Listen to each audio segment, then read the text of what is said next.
देखो सिंथेसिस क्या होता है, हम लोगों ने पढ़ा था क्लास 1 में। पहले तो सिंथेसिस है, दूसरा ट्रांसफॉर्मेशन है, सिंटेक्स है। तो ये सब चीजें धीरे धीरे पढ़ाएंगे। शुरू करते हैं पढ़ा। जो सिंथेसिस है, ये सिंथेसिस क्या होता है, सबसे पहले आज हम पढ़ेंगे कि सिंथेसिस होता है। तो सिंथेसिस क्या होता है, ये इंपॉर्टेंट है, इसको अच्छे से पढ़ लेना। जब एक सेंटेंस में कारण और दूसरे में परिणाम दिया, मतलब एक सेंटेंस में तुमको कारण दिया होगा, क्या इस सेंटेंस में इसका क्या कारण है, और दूसरा क्या दिया होगा कि ये परिणाम। अच्छा, कारण और परिणाम समझते हो? कारण मतलब रीजन, कि क्या तुम्हारा रीजन है। जैसे कल तुम नहीं आए तो तुमसे पूछे कि क्या कारण है, तो तुम एक सेंटेंस बनाओगे, तुम अपना कहोगे कि इसका कारण सब ये था, इसलिए मैं नहीं आया। जैसे मेरी तबीयत खराब थी, तो तबीयत खराब तुम्हारा क्या होगा, एक कारण है। परिणाम, इसका परिणाम क्या निकल के आएगा। जैसे तुम मान लो अगर पेपर नहीं दो तो उसका परिणाम क्या आएगा, तुम फेल हो जाओगे, तो ये तुम्हारा हो गया परिणाम।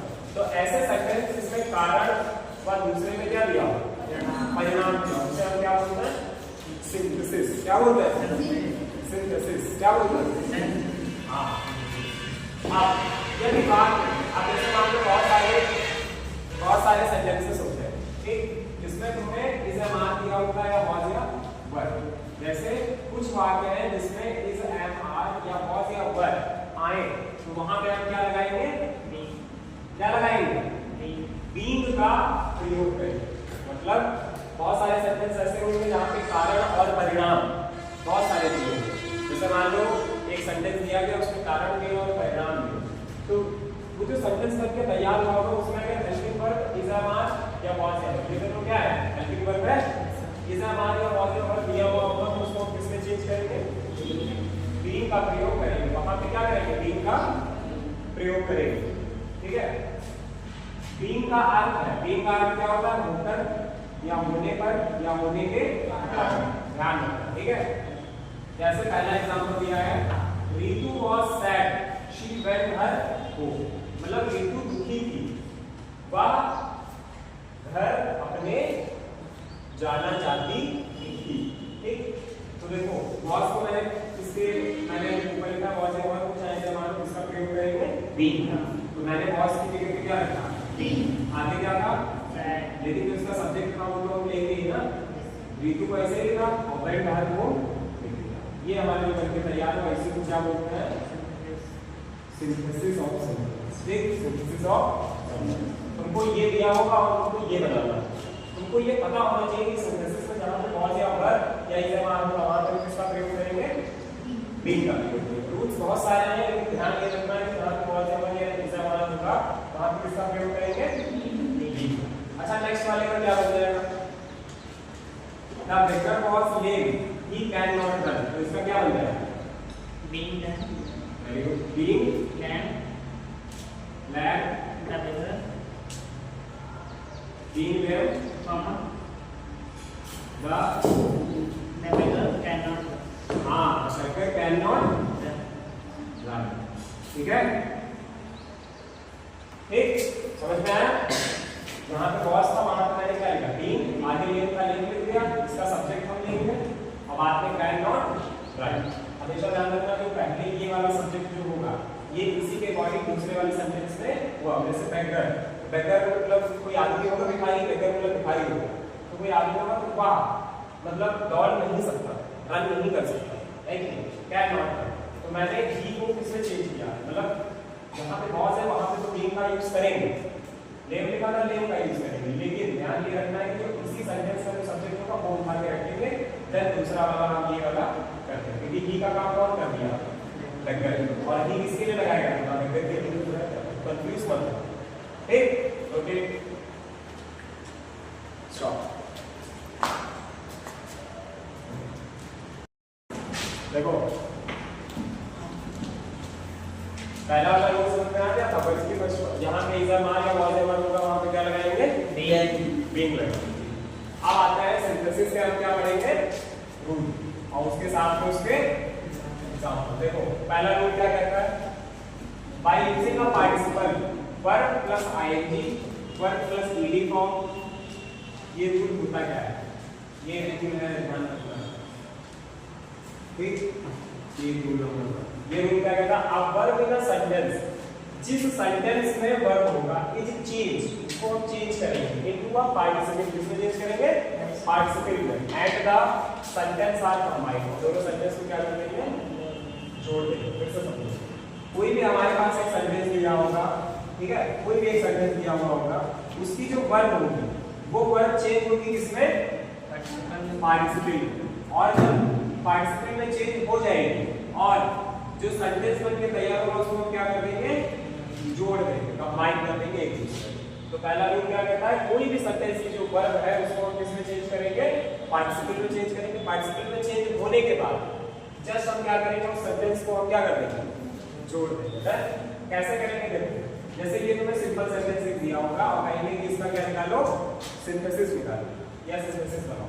तो पहला लिखा है he saw a snake, full stop, he ran away। ये तो तुमको दिया ही होगा, ये पेपर में एक बार आ चुका है 2018 में, ध्यान रखना ये वाला एग्जांपल इंपॉर्टेंट है, ठीक, ये मोस्ट इंपॉर्टेंट है। फिर से क्या होता है? बीच में पकड़ के डाल दो। he saw a snake, he ran away, मतलब उसने एक सांप देखा और भाग गया। देखो, तो देखो मैंने क्या बताया कि यहाँ पे पहला जो बोला है इसको हम पार्टिसिपल में चेंज करेंगे। अगर कहीं पे ईडी फॉर्म है तो उसको हम किसमें चेंज करेंगे? आईएनजी। तो he saw a snake, तो saw को किसमें चेंज किया गया है? सीन बना दिया गया है, पार्टिसिपल में चेंज कर दिया गया। इसको किसमें चेंज किया गया है? पार्टिसिपल में चेंज कर दिया गया है। अब पार्टिसिपल क्या होता है वो तुम लोग पढ़े होगे कि कहीं पे भी अगर he saw a snake में सेकंड फॉर्म तो वो कहाँ पे क्या हो जाएगी? सीन हो जाएगी, मतलब आईएनजी फॉर्म लग जाएगी, वो पार्टिसिपल में है। अगर पढ़ोगे तो समझ जाएगा। तो he saw a snake, मैंने saw को किसमें चेंज किया? सीन में। आई स्नैक लिखा था, आई स्नैक लिख दिया प्यार से, कॉमा लगा दिया। आगे जो लिखना था सेम मैंने he ran away। ये हमारा सिंथेसिस बन के तैयार है। ध्यान रखना, कहीं पे भी अगर वर्ब की सेकंड फॉर्म लगी है, फिर से अगर कहीं पे भी वर्ब की क्या लगी है? सेकंड फॉर्म लगी है, तो उसको हमेशा किसमें चेंज करेंगे? आईएनजी, सीन में। बस इतना बढ़िया याद है। कहीं पे भी ही के साथ अगर वर्ब की सेकंड फॉर्म लगी है तो उसको किसमें चेंज करेंगे? सीन, आईएनजी फॉर्म, उसमें हम आईएनजी, और जो आगे का लिखा है वो वैसे लिख देंगे, कॉमा लगा के he ran away। यही बताया था कि आप वर्ब इन अ सेंटेंस, कोई भी एक सेंटेंस दिया होगा कि उसकी वर्ब हो। वर्ब क्या है इसमें? सॉ, देखा, ठीक, वर्ब क्या है इसमें? सॉ। इस वाले सेंटेंस में वर्ब क्या है? सॉ है। इसको चेंज इनटू किसमें करना है? पार्टिसिपल में। तो हमने इसको किसमें चेंज किया? पार्टिसिपल में, सीन। क्योंकि कहता है पार्टिसिपल लगाना कि वर्ब की अगर सेकंड फॉर्म किसी भी सेंटेंस में लगी हुई उसको किसमें चेंज करेंगे?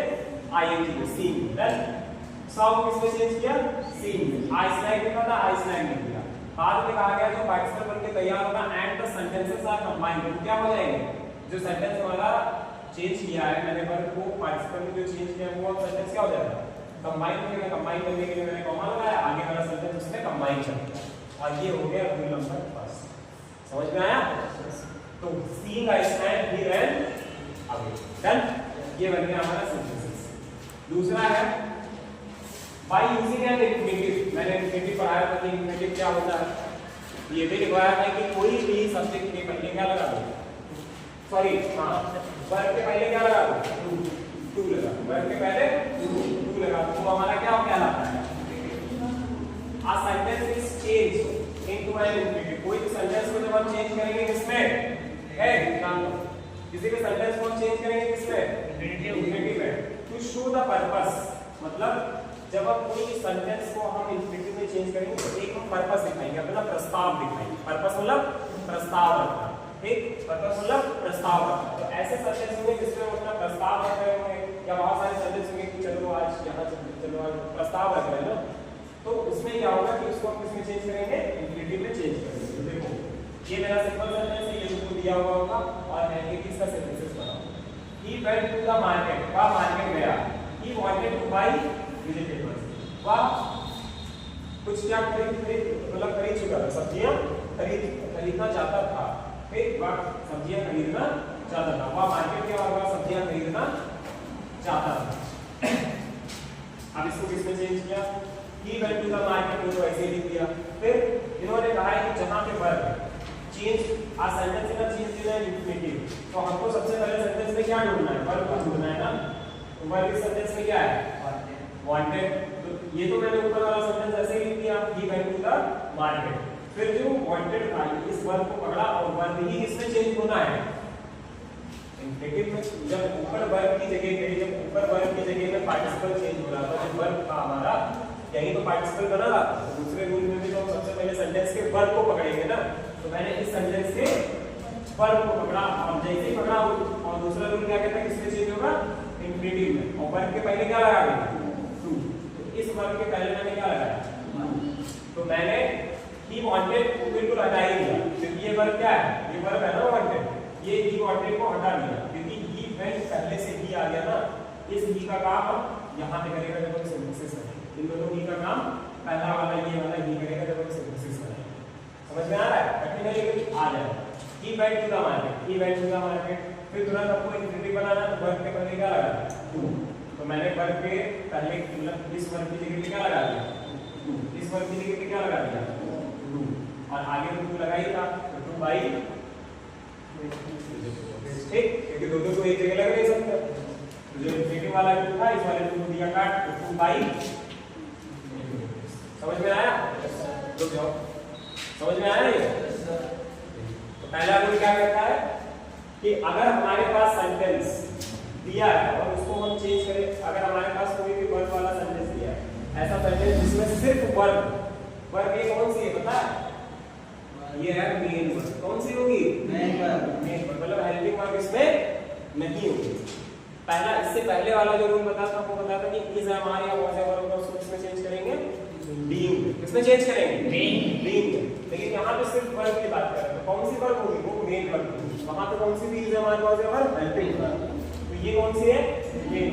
जो जब हम मेन वर्ब को किसी भी सेंटेंस में चेंज करेंगे, अगर हमको सिंथेसिस बनाना है, तो वो वाली वर्ब किसमें चेंज होगी, पार्टिसिपल में। और पार्टिसिपल में मैंने बताया था कि कोई वर्ब जो हम चेंज करते हैं, अगर कहीं सेकंड फॉर्म लगे तो उसको किसमें चेंज कर लेते हैं, आईएनजी फॉर्म में। तो सी को सॉ को किसमें चेंज किया, सी। आई स्नैक को आई स्नैक में किया, ये वाला ही हम नहीं लिखेंगे, जब हम पार्टिसिपल चेंज करते हैं तो सब्जेक्ट को हटा देते हैं, ये रूल कहता है पार्टिसिपल का। उसके बाद वाला जो सब्जेक्ट था ही रहने से मैंने एज इट इज लिख दिया। ये हो गया rule number first. Rule number second क्या है, बाय यूजिंग एन इंफिनिटिव, जब हम इंफिनिटिव का यूज करेंगे तब हम क्या करेंगे, टू प्लस वर्ब, मतलब पहले टू लगाएंगे प्लस वर्ब के साथ में क्या लगा देंगे, टू लगा देंगे, वर्ब के साथ में क्या लगा देंगे, टू लगा देंगे। तो a sentence change into an infinitive to show purpose, कोई भी प्रस्ताव को अगर दिखाना है, अगर रूल आ जाता है, अगर कोई भी प्रस्ताव को दिखाना है तो वहां पे क्या होगा, मान लो मैंने प्रस्ताव रखा कि मुझे यहाँ जाना है, वहां पे जो वर्ब दिया होगा वहां पे हम क्या लगा देंगे, इंफिनिटिव लगा देंगे। और इंफिनिटिव कैसे बनता है, किसी भी वर्ब के पहले क्या लगा देते हैं, टू लगा देते हैं, ठीक। तो he went to the market, he wanted to buy vegetables, तो he went to the market तो ऐसे ही रहेगा। फिर बाद में ही वांटेड की जगह क्योंकि वर्ब की जगह वर्ब के साथ में क्या लगेगा, टू लगेगा, वर्ब को हटा दिया, वहां पे क्या लगा दिया, टू, और आगे बाय। समझ में आया, ठीक, डन।